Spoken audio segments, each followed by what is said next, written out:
हम जीवन में निराश क्यों होते हैं?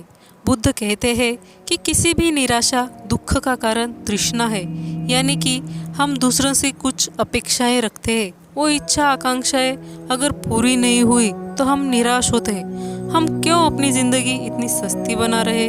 क्या हमारी ज़िंदगी इतनी सस्ती है कि हमारी ज़िंदगी में किसी भी व्यक्ति के आने या जाने से हमें इतना फ़र्क पड़ता है? क्या हम इतने कमज़ोर हैं? ये सवाल हम कभी खुद से नहीं पूछते तो हम ऐसा नहीं करते। हम तो बस ये सोचते हैं कि मेरे साथ ही ऐसा क्यों हो रहा है, मुझे ही क्यों दुख मिल रहा है। बुद्ध कहते हैं एक निष्ठाहीन और बुरे दोस्त से जानवरों की अपेक्षा ज़्यादा भयभीत होना चाहिए, क्योंकि एक जंगली जानवर सिर्फ आपके शरीर को घाव दे सकता है, लेकिन एक बुरा दोस्त आपके दिमाग में घाव कर जाएगा। इसलिए हमें हमेशा सतर्क रहना चाहिए। जो व्यक्ति 50 लोगों को प्यार करता है वह 50 दुखों से घिरा होता है। जो किसी से भी प्यार नहीं करता है उसे कोई संकट नहीं है। स्वास्थ्य जो सबसे महान उपहार है, संतोष जो सबसे बड़ा धन है, तथा विश्वसनीयता सबसे अच्छा संबंध है। हम अपने विचारों से ही अच्छी तरह ढलते हैं। हम वही बनते हैं जो हम सोचते हैं। जब मन पवित्र होता है तो खुशी परछाई की तरह हमेशा हमारे साथ चलती है। अपने उद्धार के लिए स्वयं कार्य करें, दूसरों पर निर्भर नहीं रहे। अच्छी चीज़ों के बारे में सोचे।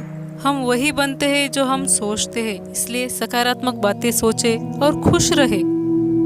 खुशी हमारे दिमाग में है। खुशी पैसों से खरीदी गई चीज़ों में नहीं, बल्कि खुशी इस बात में है कि हम कैसा महसूस करते हैं, कैसा व्यवहार करते हैं और दूसरों के व्यवहार का कैसा जवाब देते हैं। इसलिए अपनी खुशी अपने ही दिमाग में होती है।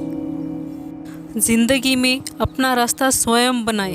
हम अकेले ही पैदा होते हैं और अकेले ही मृत्यु को प्राप्त होते हैं। इसलिए हमारे अलावा कोई और हमारी किस्मत का फैसला नहीं कर सकता।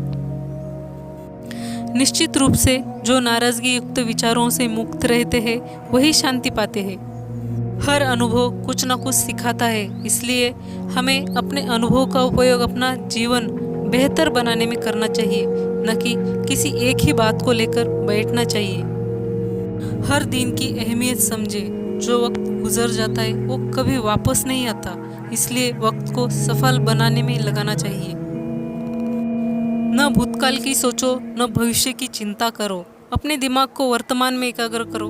मूर्ख ज्ञानों से भी नहीं सीख पाते और ज्ञानी मूर्ख से भी सीख लेते हैं। एक बार भगवान बुद्ध के पास एक स्त्री आई और विलाप करने लगी कि सांप के काटने से उसके पुत्र की मृत्यु हो गई। स्त्री अपने इकलौते पुत्र को जीवित करने के लिए बार बार उनसे विनती कर रही थी। भगवान बुद्ध ने उनसे कहा, क्या तुम नहीं जानती कि इस संसार में जो भी जन्म लेता है उसका एक दिन अंत होना निश्चित है? उस स्त्री ने कहा, हाँ मैं अच्छी तरह से जानती हूँ, मगर आप बहुत बड़े महात्मा हैं और आप में इतना सामर्थ्य है कि आप मेरे पुत्र को जीवित कर सकते हैं। इसलिए मैं आपसे याचना कर रही हूँ। मेरी वह इकलौती संतान थी। मैं आपसे उसके जीवन की आस लेकर आई हूँ, मगर आप तो मुझे उपदेश दे रहे हैं। भगवान बुद्ध ने जान लिया कि पुत्र के वियोग में शोकमग्न इस स्त्री को समझना कठिन है। उन्होंने कहा, ठीक है माते, मैं तेरे पुत्र के लिए प्रार्थना करता हूँ, मगर तू इसके लिए किसी घर से राई लेकर आ।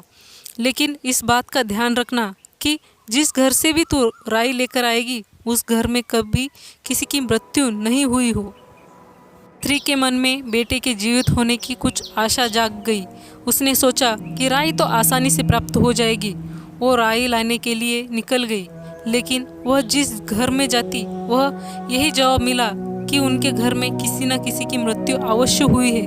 वह माता थक गई, लेकिन किसी भी घर से राही नहीं मिली। उसे इस बात का एहसास हुआ कि मृत्यु अटल है और उसका सामना किसी न किसी दिन हर एक को करना ही पड़ता है।